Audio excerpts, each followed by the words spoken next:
Good evening, everyone.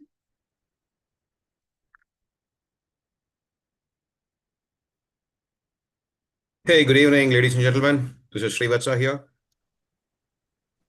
Hi, good evening.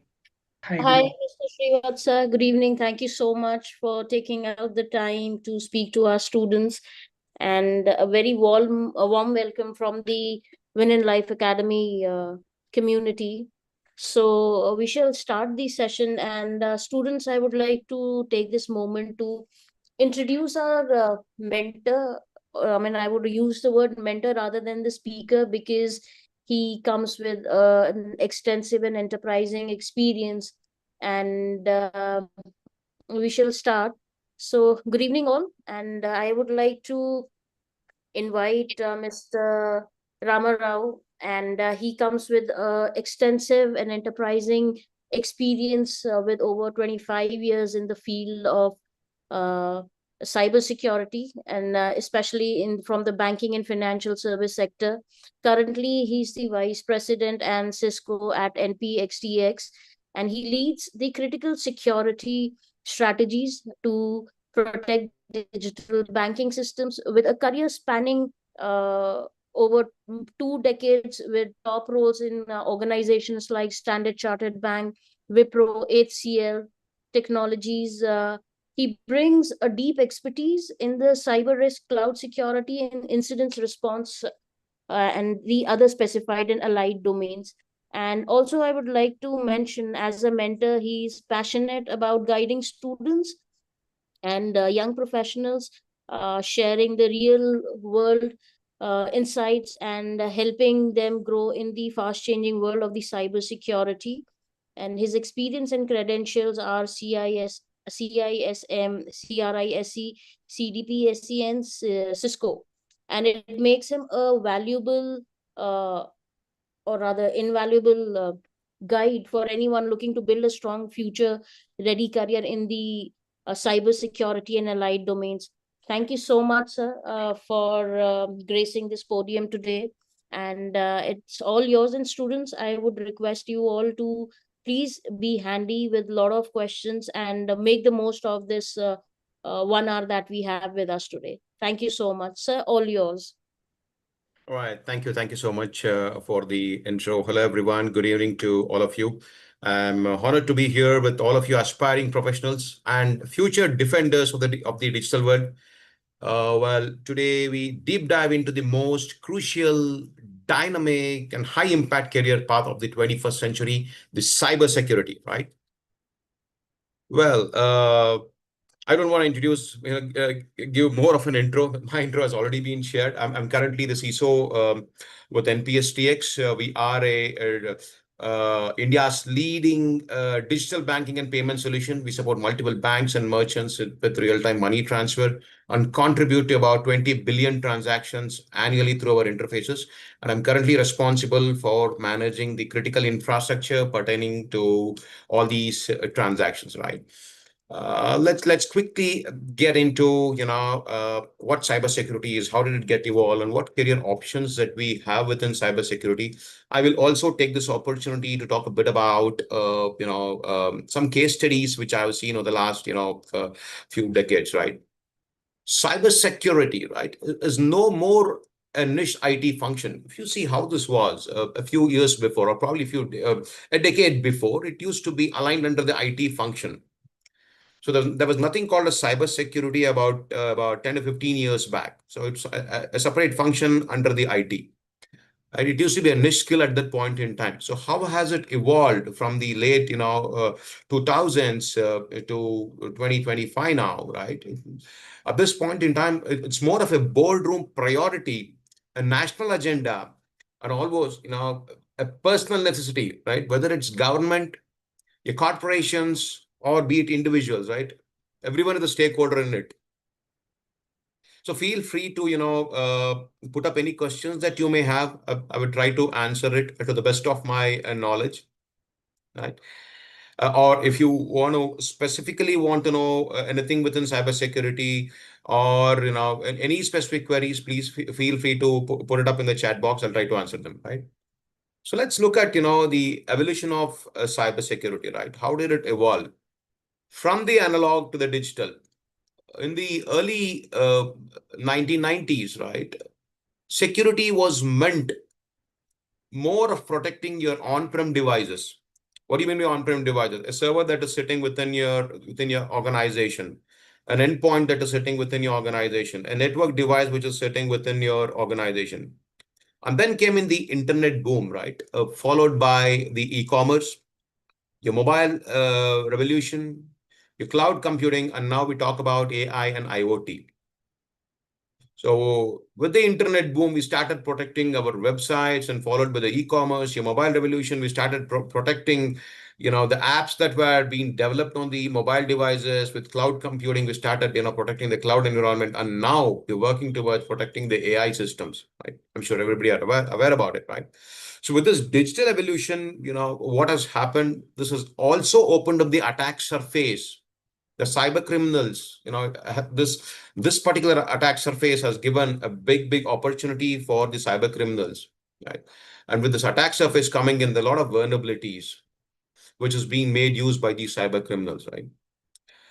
Cybersecurity has also become, has been part of the arms race now. In the 2000s, if you see, viruses and worms were, introduced. Your I love you virus, your code red virus. In the 2010, we saw the ransomware, the WannaCry ransomware, the data breaches that came into picture, the nation state attacks that came into picture. In the 20s, we started seeing the supply chain attacks, the zero-day exploits, and now we see the AI-driven threats. AI-driven threats are the most sophisticated threats that we are seeing today, and with also with a combination of deep fakes and cyber warfare.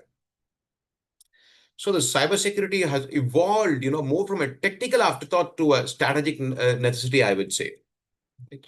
So why does the cybersecurity matter more than ever? Right? With this rapid digitalization, what has happened? Every company is now a tech company, be it your banking, your manufacturing, your healthcare, your automobile, defense, government, oil and gas, any of these sectors that you see, there is technology in it. There is infrastructure in it. So you look at these, same sectors about 25 to 30 years back, there was hardly any technology with this. There was hardly any, technology within the banking or the retail or the manufacturing. Right? So now if you see, technology is part of each of these sectors, which has opened up the attack surface, which has opened up the vulnerabilities for the attackers. Right. So please, feel free to, pause, pitch in any questions that you may have as we speak. So I don't want this to be a one-sided, right? Please feel free to, maybe, let this be more of a interactive session. So, and I just spoke about the threat landscape, right? The threat landscape is changing every day. Every day there is a change in the threat landscape. You now see, people offering ransomware as a service, right? Ransomware as a service, which is just coming out. You just pay them, they execute the ransomware, right? And they bring down the systems. You got zero-day vulnerabilities, which are discovered weekly. So in the past, if you see, based on my experience, at least about 10 years back, you never had, these kind of zero-day vulnerabilities popping up so frequently. Of course, there were zero-day vulnerabilities, but now if you see, there are weekly discoveries of zero-day vulnerabilities. There are so many softwares. You don't know which vulnerability is sitting where. So you always need to be on your toes, making sure your systems are patched, your softwares are patched, they're protected, right? Your phishing, social engineering, and now with this AI-powered attacks becoming more and more sophisticated, right? Cyber warfare is more of a real thing. It's more of a real thing, right? Every 11 seconds, a business falls victim to ransomware. You know, if you look at, with whatever that I just called out, if you look at about 20 years back, you never had the cyber army. You never had the defense wing within the army. You never had the cyber defense wing within the army, right? You talk about USA, you talk about China, India, and Israel. All of these countries, have built cyber defense within the army. So USA in USA, it's called the US States Cyber Command. China's Liberation Army Unit 61938, something they call it. And India, we call it as Indian Cyber Defense Agency, and Israel has also got Unit 8220, 8200, right? So this is where the world is going. This is where the global leaders are focusing upon. Why are they focusing upon? Because there is a problem, right? So it is always good, if you are aligned to cybersecurity, if you have decided to, take up cybersecurity as your career, that's the best thing to do. Right? Uh, well, if you have to talk about what are the various cybersecurity domains that you have, there are roughly about 45 to 50 subdomains within cybersecurity, and it is evolving every day, right? I'll talk about a few of them, right? The most important ones. Uh, let's start from network security. What does network security mean? Network security talks about protecting your perimeter, protecting that's the gateway for the attackers to get inside the organization, right? Protecting the integrity, confidentiality, and availability of data. So there are techniques, DDoS attacks. With DDoS attacks, they can just bring down the organization. They can make the organization website or the organization unavailable to the world. Right? Say a retail firm has got www.xyz.com. With DDoS attacks, they can just bring down the retailer.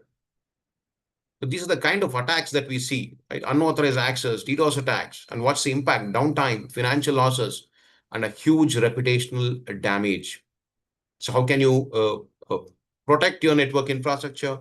Firewalls, your intrusion deductions, your IPS devices, network segmentations, VPNs, right? In case you want me to deep dive into any of these, I would be happy. I'm not really sure, the level of, skill that you are at. I'm going to touch upon only at a very high level. In case you want me to pitch into any of these, please feel free to buzz me. I'd be happy to, pitch into deep dive into all of these, right? We move on to endpoint security. What does endpoint security focus upon? Endpoint security within the organization focus upon how you can protect your laptops, desktops, your mobile phones. Today we talk about BYODs. BYOD, of course, you've been talking about it over the last 10 plus years. So how can you protect them, right? People want more comfort. They want to get their own devices to the office network. They want to be flexible, right? How are you going to, given this user experience at the same time, making sure that your data is not leaked, right? How can you protect these endpoints from malware infections, keyloggers, insider threats? How can you make sure that, that the confidential data is not taken off?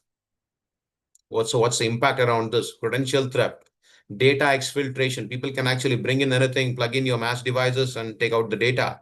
If your proxies or your internet is not secured, if your email DLPs are not working, people can just shoot out any of your IPs, intellectual property, to their personal devices, set up a parallel organization, become your competitor, right? And with this, you also have regulatory issues. So what do you do to protect them? Antivirus. Antivirus is an old technology. Today we talk about EDR, endpoint detection and response. The next gen AV, it's called the next gen AV, right? We talk about AI based threat detections, disk encryptions, right, and a lot of automation with endpoint protection. When it comes to development, we talk about application security. So what does this involve? Yeah, application security talks about how are you going to identify, mitigate the vulnerabilities in the software applications that you develop, be it your web-based applications or your, any of your desktop-based applications or your mobile-based applications, right? So this particular, domain within cybersecurity or the information security helps to identify and then further mitigate this, right?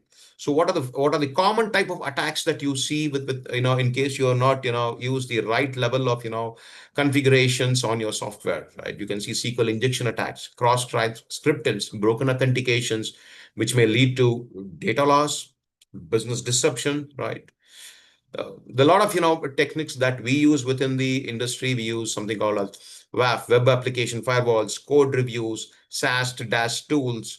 We talk about secure code reviews, right? Vulnerability assessments, penetration testings, making sure that every application that is developed, every software which is developed, and every website that has been hosted is clear of all your vulnerabilities. Next, we move on to privacy, the most important thing, right? Privacy initially started within the EU region when EU started outsourcing their data to countries like India, right? So this particular thing within the cybersecurity focus upon, how you're going to safeguard your data, be it in transit. When you say transit, the data is being transferred from UK to India, or within India, the data is being transferred from Bangalore to Chennai, right? And how are you going to protect the data at rest? Are you using the right level of encryptions? When if you're using, where are the keys located? Is it so strong that nobody can break into it? Have you made sure? Have you tested that this is working? Right.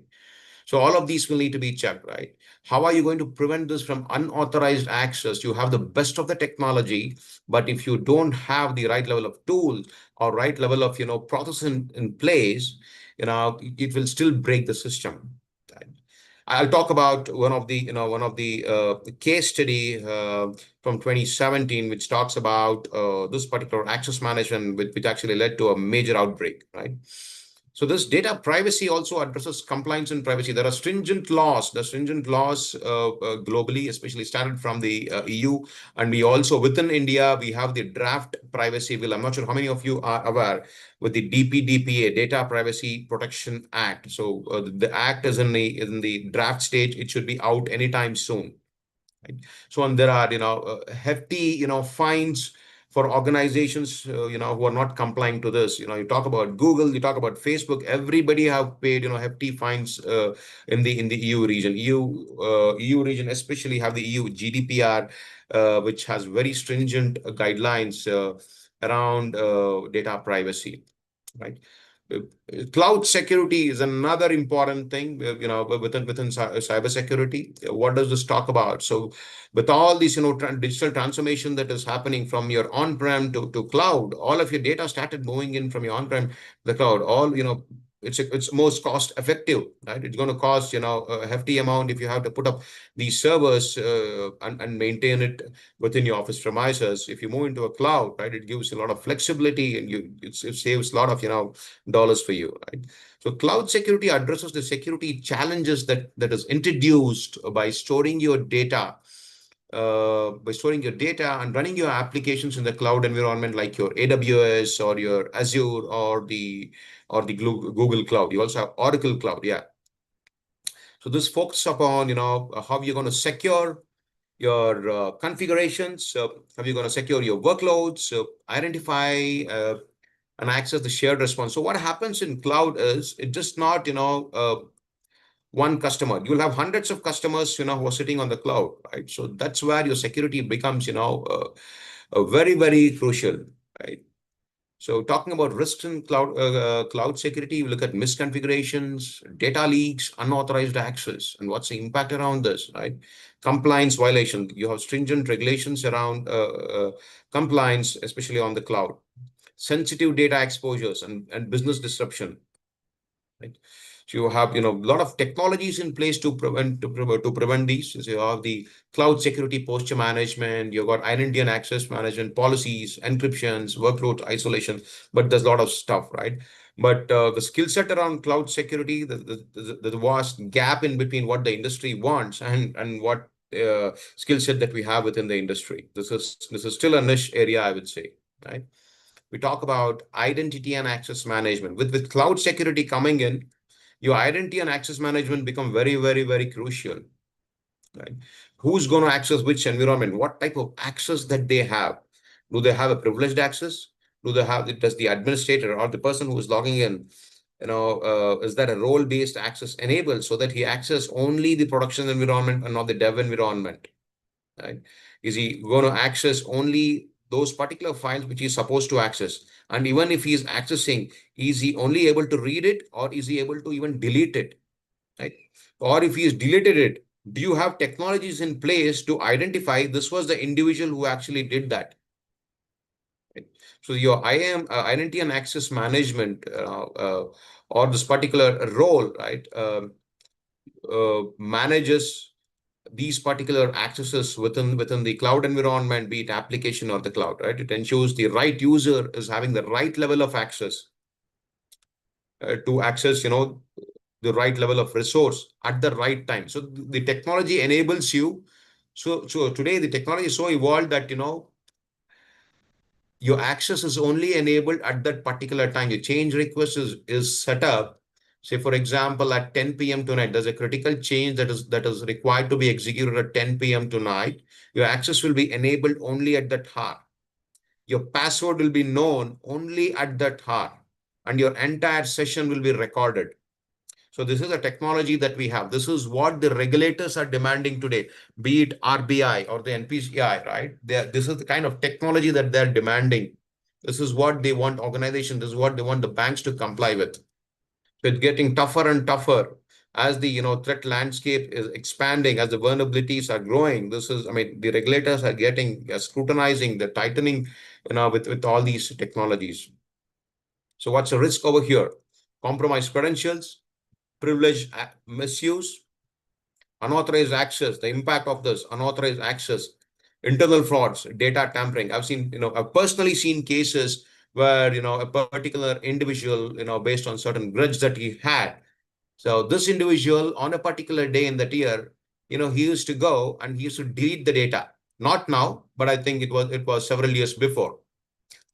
So it so happened that, one of the, I think way back, a couple of years back, when this particular individual carried out this activity, we had a business impact of about, nearly about a week's time, we had a, impact. The impact was so huge that one particular region, in one of the country, uh, the end customers, they were not able to get their new connections to their gas pipeline. This was the impact. So it took us long time to identify who it was. It was quite a challenging time, right? But now you got now technologies, but you're not, if in case you're not investing in these kind of technologies, you still have those challenges, right? You need to install your multi-factor authentication, role-based access, privilege access management. So next comes here, I'd like to talk about SOC, security operations. I'm sure everybody might be aware about security operations. So we earlier had the concept of NOC, Network Operations Center. So this is where all the network devices used to be monitored about 15 years back, right? After that, comes in your security operations center. So you even now you have your NOC, but I think security operations center coming into picture, this is more, managed in a better way. So what does the Security Operations Center do? What do the folks in the SOC do? So they are the first line of defense. The SOC team monitors, detects, it also analyzes and responds to cybersecurity incidents. So analysis happens in real time using a combination of people, process, and technology, right? So what happens in a SOC? So if you talk about SOC, what does it comprise of? What are the devices that it comprises of? Every device within your organization, be it your endpoint, be it your network device, be it your servers, right? Be it your applications, they are all connected to your SOC. So who logs in? What time did he log in? Which activity did he carry out? Which database did he access? What did he delete, right? All of these logs will be reported to the SOC. I would say for someone who's actually starting their career, this is the right place to start, because he would get an opportunity to monitor, detect, analyze, and respond to cyber attacks. Right? This is where he would get to understand the threat vector, gets an exposure onto various type of attacks that happens in the industry. If in case you don't analyze the logs in the right time, what happens? What's the risk around it? Missed alerts, delayed responses, right? And what's the impact? Prolonged attack exposure, data theft, and of course, linked to your data breaches. You got a lot of technology in place today. You got the security information and the event management tool, right? A lot of players in this space, and who gives the service, right? Along with the SIM, you also have the SOAR technology coming into picture. What does the SOAR mean? Security orchestration. So the moment it is logged, an event is logged in the SOC, it has to be actioned immediately. That is the job done by the SOAR team. And there's a 24/7 team that monitors the logs, right? So with SOC coming into picture, It has also bought in something called as DIFR, right? What does DIFR mean? Digital Forensics and Incident Response. So the DIFR professional investigates incidents, determine how the attack occurred, what systems were impacted, and what can you do to prevent the recurrence. They help in containing the incident and also recovery from these incidents. Right? Recovery is very, very, very important. So you say, for example, you have a ransomware attack. How can you contain it? You get to know, your SOC get to know, your SOC professionals report that there is a ransomware attack that is going on when the organization has about 10,000 endpoints or about 5,000 servers. They identify that there is a ransomware attack that is happening. How can you contain it?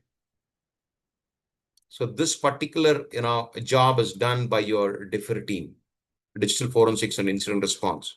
Once you contain it, how are you going to recover it? Various technologies involved. You need to make sure you need to have your right level of backup. The backup is tested. All of these, will need to be, taken care.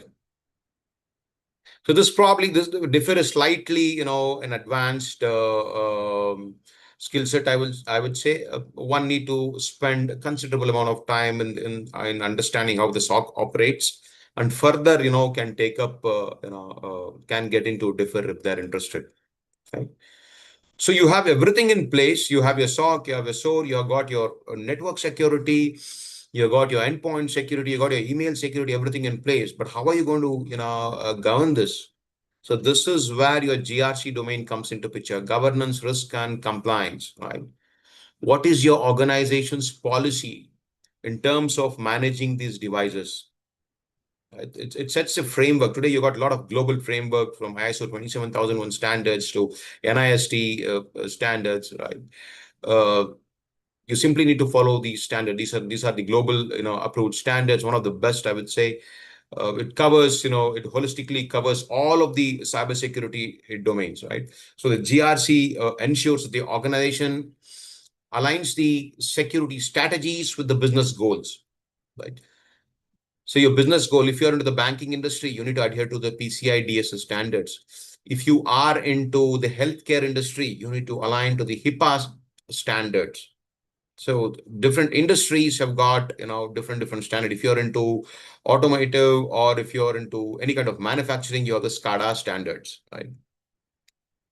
So these standards will be implemented and governed and ensures that, that your devices are operating as per these standards. And your devices or the level of security that you have in the organization is aligned to your business goal. You always need to ensure that your security is aligned to your business goal, right? What's the impact out here if you don't have the right level of, governance, risk, and compliance in the organization? Policy misalignment, failed regulatory audits. And what's the impact? Impact is huge, right? If you have a poor GRC function, you may end up with legal actions, penalties. I called out earlier, GDPR has got the highest level of penalties, right? Financial losses, and of course, business disruptions, right? And with all this, you have got reputational loss. Your share market is going to come down of the organization, right? How can you ensure that you have the right level of GRC in place, right? Internal risk assessment, right, at the right level of time. Alignment to, I called out the ISO and the NIST, alignment to these frameworks, audit readiness, and continuous compliance. It's not that, you go verify if your SOC is working appropriately, your network devices are protecting your infrastructure appropriately, not at any, only once. It has to be continuous compliance. What do you mean by continuous compliance? Each of these devices, you need to measure KPIs, KRIs every month, every week, every day. Right? So when this is the level of standards, of course, monitoring it every day, every week only comes into, I've seen this only with the banking industry. Of course, it might not be that stringent with other industries, but I would say, managing and monitoring it daily or weekly is always good to identify your risk, identify your vulnerabilities. But of course, there is a huge cost associated with this also. You'll have to balance it out. Right? Another evolving domain that I would say is the IT and the OT security, the operational technology. I spoke about SCADA in the past, right? The IT and OT speaks about how are you going to protect your devices within your manufacturing unit. So these are special devices. How are you going to make sure your devices are patched? Right. So your IT and OT security protects systems within the SCADA. SCADA is generally used, even defense organizations, space organizations makes use of SCADA standards. Your industrial control systems, your oil and gas. So these are the industries which makes use of the SCADA standards. So these environment require specialized controls, unlike the standard security controls. So this particular domain requires specialized controls to prevent disruption to critical infrastructure. So what's the risk that you see? Nation state attacks and the impact around it, production shutdowns, safety incidents, national impact. How can you mitigate them? Of course, following these standards, network segmentations, anomaly detections, right level of patching at the right time, hardening your, special devices, secure remote access, incident drills. Any questions so far? I've been speaking.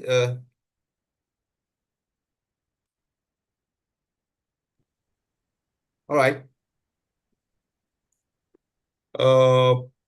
We talk about a few case studies, I would say.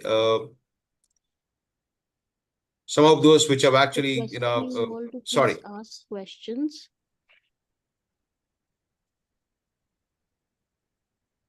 Students requesting you all to please ask questions.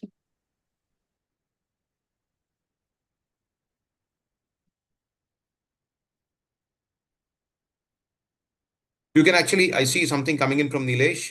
You can post it or.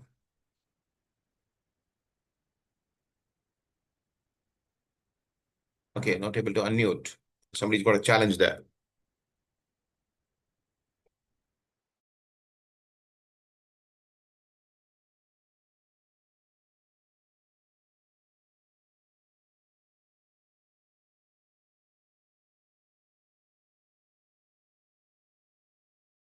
A moment, we are having some technical issue. Just a moment.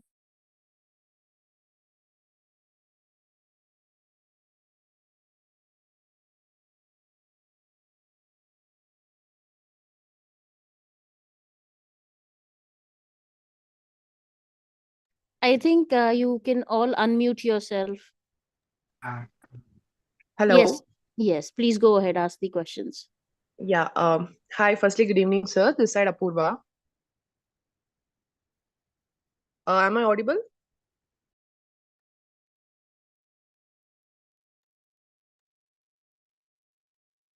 Please go ahead. Yeah. Yeah. So, sir, yeah, in today's session, we mostly spoke about the technology, about the AI and all. So, even in the current scenario, if we see the market trendings and all, we can see there are like many jobs which is taken over by the AI. So, Yeah. that is happening in and around. So, I Mhm. just wanted to understand in future or in any point of time, will AI will be having the capacity to take over the ethical hackers? And if not, can I just know that will AI just act as a tool and help the ethical hackers, or will it be a replacement of the ethical hackers? Okay. So will AI take the job of ethical hackers? Right? I would say definitely not, right? If you look at what an ethical hacker does, right? So I have, several ethical hackers within my team. So they help me in terms of, identifying new vulnerabilities. How are you going to fix it? Of course, AI may support you. AI may support, but as an organization, I just cannot, I can't take out my, ethical hacker and replace them by an AI system, right? I may probably Right. automate my vulnerability scanning. I may probably try to automate the smart exploitation simulations, right? Yeah, but I just cannot depend on AI. How do I know that whatever result that AI is giving is accurate? Right? How exactly. do I know is accurate? How do I know that if AI is aligned to, if it is, the output that it is giving me, how do I know that it is actually helping me? I mean, maybe it can also help in terms of mitigation. It may also say, this is the resolution, this is what you need to do. But I will still need someone to go and fix the problem. Right, exactly. Yeah. And most importantly is the false positive. How are you going to identify your false positives, right? So AI definitely is not going to take the not to worry. It will definitely not take over the job of the ethical hackers. So where does AI come into picture today, right? Where does AI come into picture with cybersecurity? See, AI is just born, right? So today there are a lot of players coming in with a lot of tools, trying to sell their tools. This is what my AI is going to do. This is how my AI is going to support the CISO. A lot of things I see.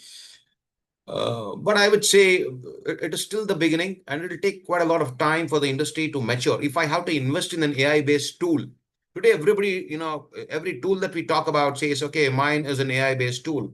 I'm gonna, cut down your, effort by X amount of time. I'm gonna save, X amount of dollars for your organization. But still, I mean, is that the right level of investment that I'm doing? The industry is not matured as on today. I can't be investing, such a hefty amount, in a tool with which is unknown, right? Of course, over a period of time, AI may mature, but still, especially in terms of where there is a lot of data that is generated. So where is the data that is generated? Your SOC team. There are a lot of logs that actually get generated in the SOC. So this is one area that I see a lot of, players in the market have come up with AI-based, tools, which will actually help me in terms of, cutting down in identifying the false positives, in responding, in a much faster, rate to the attacks. But still, I need people. But still, I need people to, go back and check out, is that the right false positive that which has been flagged and it's not a true positive. I will still need people. Right, sir. Yeah, got it. Yeah. Hope that answered your question. Yes, yes, it did. Thank you so much. Uh, Hi, sir. Okay. Hi, sir. This Yeah. is Nilesh. My question is like, as we are learning a penetration testing ethical hacker, Mm-hmm. we are performing an attack on within a network. Mm-hmm. So when it comes to a defensive, uh, uh, what are the tools they are used for a defense? So Like defensive. someone attacking our network, like by using some malicious unwanted data packets entering into our network, or some Mhm. malicious file they are Mhm. entering. How to defense? What are the tools for Okay, they got you. use for the So, defensing? okay, when you talk about defensive tools, right? So the one is your IPS, right? When it comes to how are you going to protect your system? So there is an attack that is happening. How are you going to protect your organization's infrastructure, right? It starts right from protecting your perimeter security, right from your perimeter. Even before your firewalls, you have your IPS sitting. Even before this, you have your DDoS protection, right? So right from the, do you have the right level of DDoS protections in place? Do you have the right level of configurations enabled for your NIPS, network intrusion prevention systems? You earlier had your NIDS, and now the advanced version of it is the NIPS. It not only detects but it also prevents, right? Your NAC.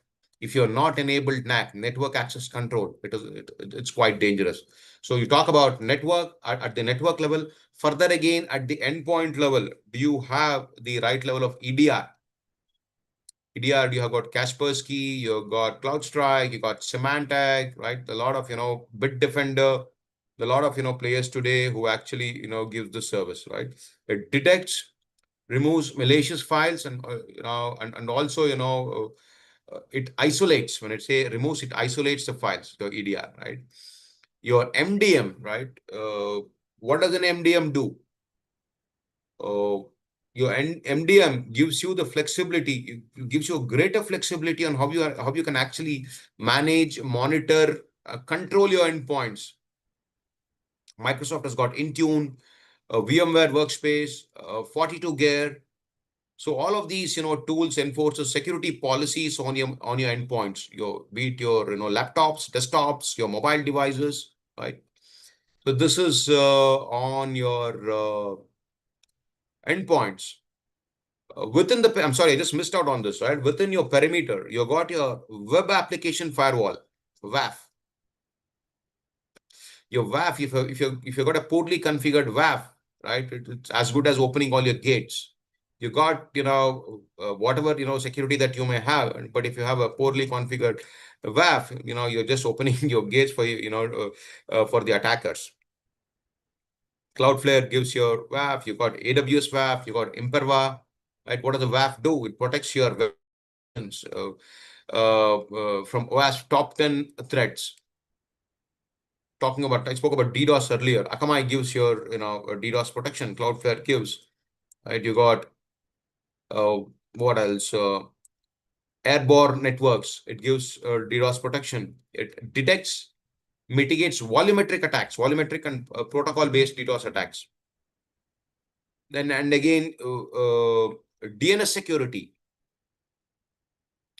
So you got to tighten your DNS security. It blocks access to malicious domains, enforces DNS level of policies, right?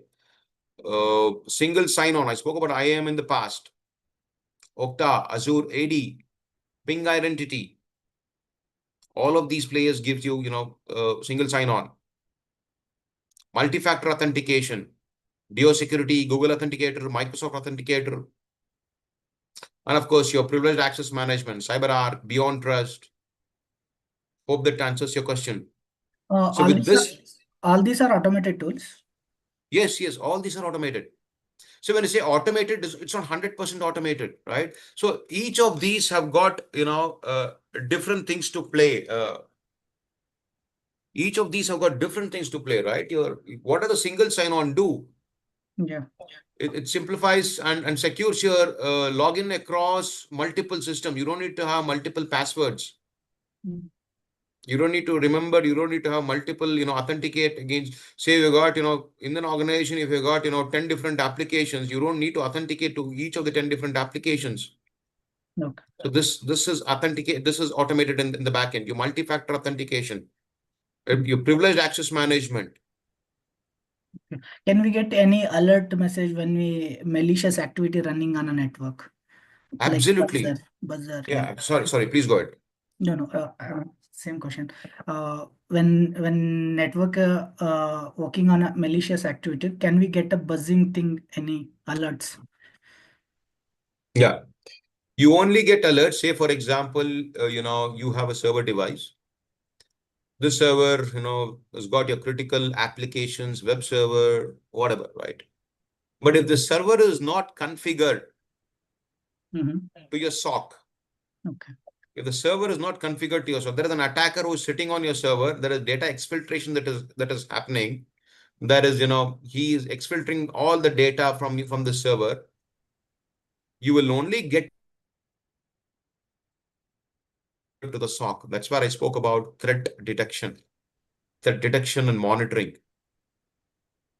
Yeah. Right. Can we caught him Sorry? from the defense who are doing the malicious activity, right? Can we caught him? Absolutely. Say, for example, you would not know as an individual, you might not get hold of that person unless he's an insider, right? Unless he's an insider, you will not, get to know.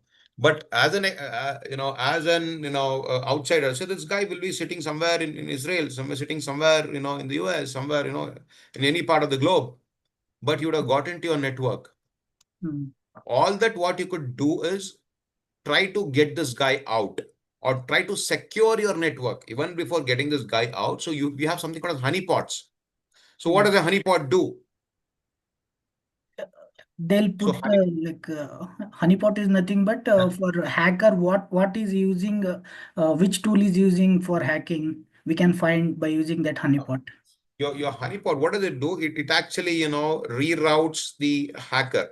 Say, for example, if your critical device is sitting somewhere in the DMZ, if your attacker want to get into the DMZ, it will reroute the attacker to a different place. It will misguide him.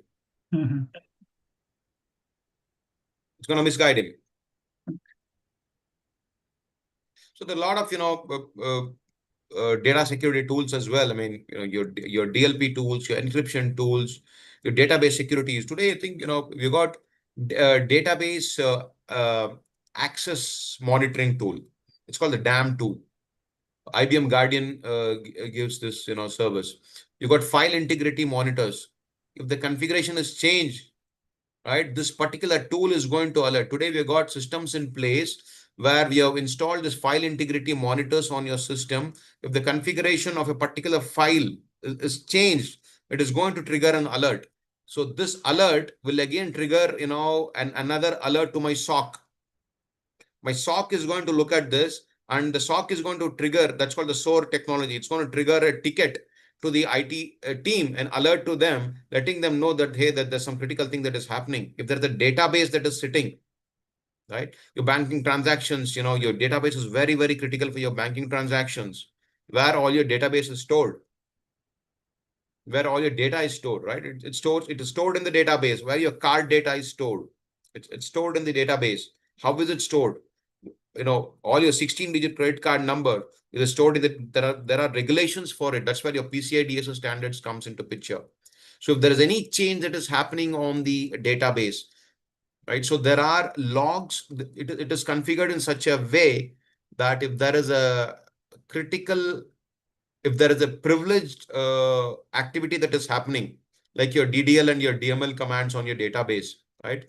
If this is being executed, let there be a trigger. So we would have configured it in such a way. If somebody is executing this command, a privileged command, there will be a trigger to my SOC. My SOC will be alerted. So they are going to verify if it's a genuine request. Is it a genuine? My SOC will be alerted even before carrying out this activity. Right? There will be a change request. That's where your process comes into picture. You just cannot get into a database and start executing whatever you want. Right?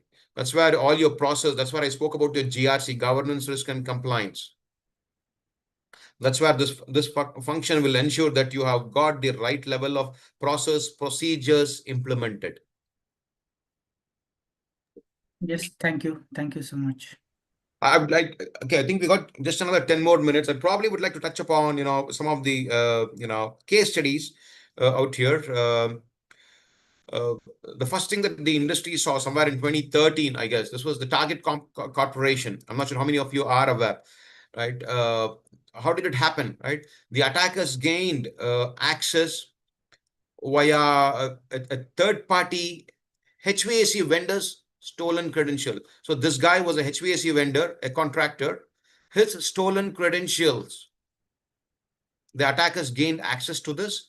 And from there, they infiltrated Target's internal network, installed malware on the point of sale device system, your POS device. Every time you swipe your credit card, it's called the POS device, right? Your malwares were installed. So what was this malware doing? Every time I go swipe, this happened in December 2013. Every time I swipe my card, this malware used to collect the credit card and or the debit card information. So what's the impact? Close to about 110 million card information was stolen. Sorry, the 110 million customers were impacted. Sorry about that, right? And what did they steal? Roughly about 40 to 50 million credit and debit card records. So this happened sometime during Christmas, and people started seeing the impact sometime starting from mid-Jan, getting alerts that, the card has been used somewhere. 40 million credit card and debit card records, costing roughly about 150 million direct expense to the insurance company, reputational damage, executive resignations, and major lawsuits, all because of lack of vendor access control. Right? Poor network segmentation. They never had network segmentation. You cannot have your production and your test and dev environment in the same network. Your network will need to be segregated. Right? We also saw the WannaCry ransomware sometime, I think in 2016 or 17, if I remember, right? So this exploited the vulnerabilities in Windows systems, spreading worms, targeting unpatched systems. Yeah, I remember it. It's 2017. A major impact, global impact. About 2 lakh systems infected, free in about 100, about 140 or 150 countries, I would say. The hospitals were impacted. UK's NHS Barnet Hospital, it was impacted. Critical health service was shut down. Surgeries cancelled in the hospital. Roughly about 4 billion, impact, right? And the last case that I would like to call out, the Bangladesh bank attack. I'm not sure how many of you are aware. This is the famous attack that happened in 2016. How did it happen? The hackers compromised the SWIFT terminals using a malware. This is again stolen credentials. Stolen credentials.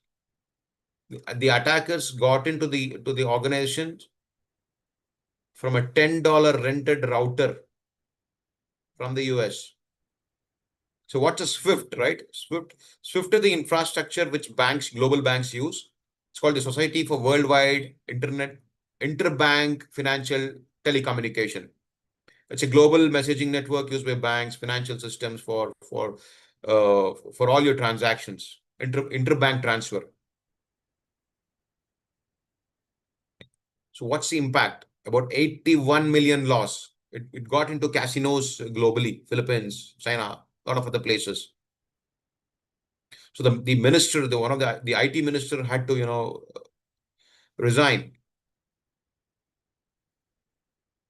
So that there are a lot of case studies that I can actually talk about. I think running short of time. Maybe we look at how you can actually reach that.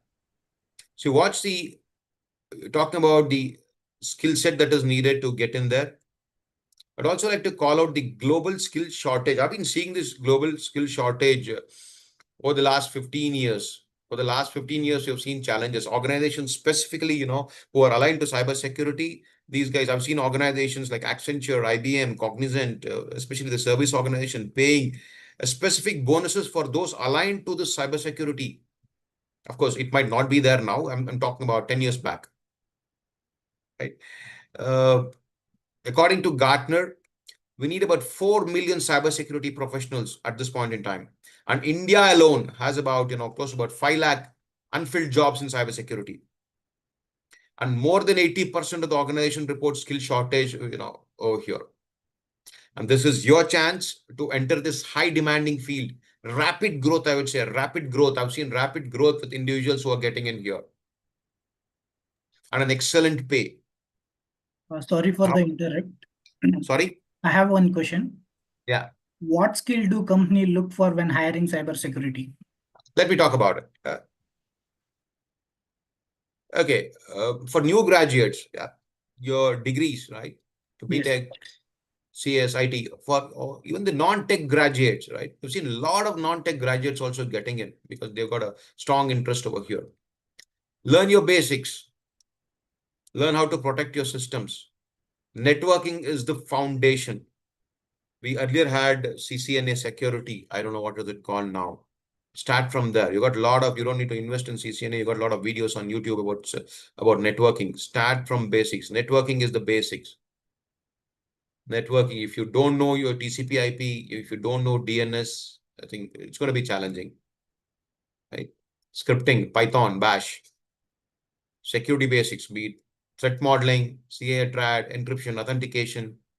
You got a lot of platforms today like, Try Hack Me, Hack the Box, right? All of these, guys gives you sandboxes. You got various tools, Wireshark, Burpsuit, Nmap, Nessus, right? Pick up your entry-level certification. This is what your certifications is something that I recommend people in the industry. Because what happens, the curriculum that, the graduates come with whatever that they've learned from during their college days doesn't help the industry. Get into your, pick up any of these trainings. CompTIA Security Plus talks about foundational security knowledge. ISC gives you a certification called as Certified in Cybersecurity. This is free. This is from ISC Square. It's free and it has got global recognition. Just go register for it today. Just search for ISC2, Certified in Cybersecurity. You would get the link, go ahead and register, prepare for it. They give you all the materials. They give you all the material, prepare, and you can actually, anybody can give the certification. You just need to, invest some time in here. Microsoft also has something called a security fundamentals. It's called SE 900. Google security, has a training. It's called, I think it's called Google cybersecurity certificate. Cisco has got Cisco Cyber Ops. Fortinet has got network security training, right? So there are various roles, like I just called out. I spoke about the domains earlier, the various roles, security analyst to monitor, investigate the alerts, right? You got SOC analyst, GRC analyst, threat intelligence analyst. With take up all these certifications with some basic, sandboxes that you actually get. Put in some efforts. You got CEH, Certified Ethical Hacker. Invest some good amount of time. You get labs, when you actually take up CH, you get some labs. You can practice there. Start learning, practice, build projects, set up home labs. I think it's definitely, gonna help you.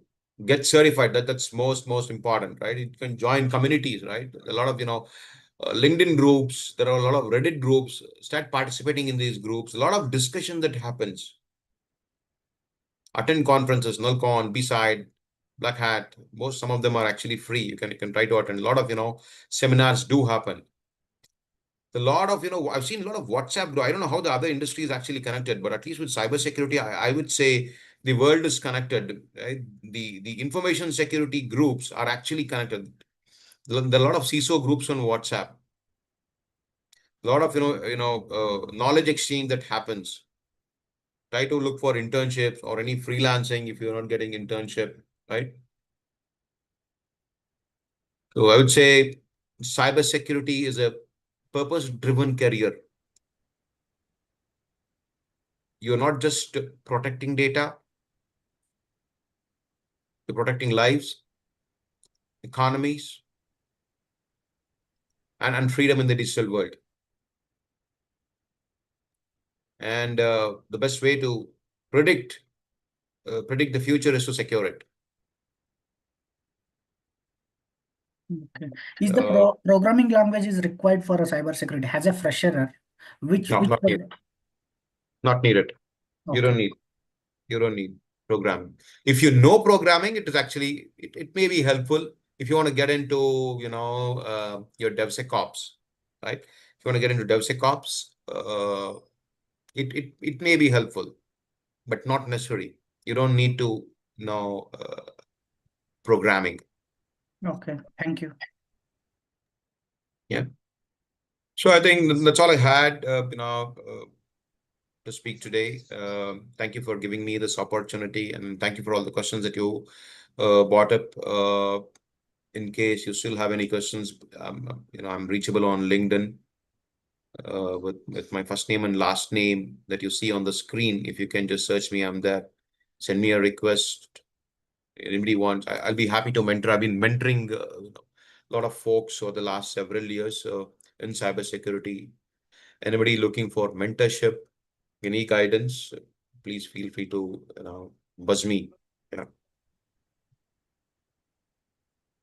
Hello, Mr. Ramarao. Thank you so much for such an insightful session. I'm sure the students have thoroughly enjoyed and have taken notes of your experience that you shared.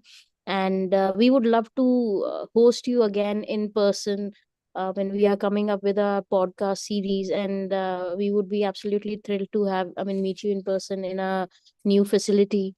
And perhaps the students can also come in person to witness the session and take a lot of insights and inspiration from your experience.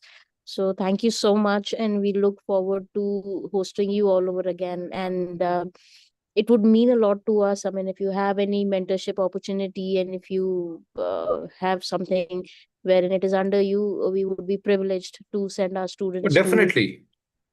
Definitely right. Maybe I can speak to you later on. From a mentorship standpoint, anybody want guidance in terms of how to proceed in their career, what was their career aspiration in cybersecurity, Mhm. where do they want to go? I would be happy to guide. I've been guiding a lot of people over the last several years. I'll be happy to do that. Right. Yes. Yeah. So thank you so much, sir, and I hope we shall see each other soon. Sure. Thank you for the Thank opportunity. Thank you so much, and good Welcome. luck to everyone. Thank you. Thank you so much. Thank you, sir. Thank you, sir. Thank you.